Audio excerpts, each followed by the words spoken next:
Bill passed through the Illinois House that seeks to block local school districts from using Native American names and mascots. One local superintendent says the mascots honor that heritage. 5 on your side's Holden Kowicki reports from Mascoutah.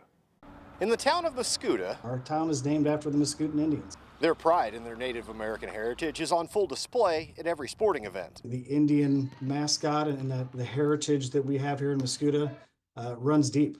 It's a huge source of pride and love for our community. However, legislation making its way through the Illinois General Assembly would block schools across the state from using Native names, logos, and mascots, which Representative Maurice West called offensive, discriminatory, and outdated. I would challenge anybody to come into Mascoutah and say that we use our Native American imagery and mascot in a negative or derogatory way. It's done with nothing but respect. House Bill 1237, which has already passed the House, allows no exceptions for schools like Mascoutah, despite letters of support from the Native American Guardians Association to continue using the Indian name. And that was part of the frustrating with this bill, is that the language doesn't allow for concessions to work with recognized tribes. If the bill passes the Senate and is signed into law, schools would have until September of 2028 to come into compliance.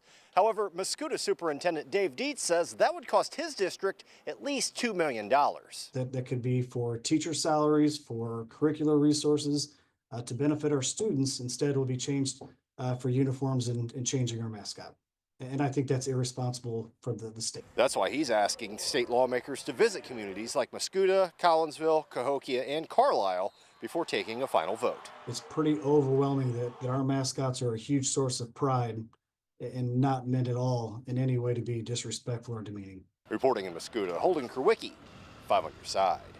District leaders in both Mascoutah and Collinsville are encouraging people to share their thoughts on the issue with their local elected officials. And for more on this story, you can look for this story on KSTK.com under the As Seen on TV section.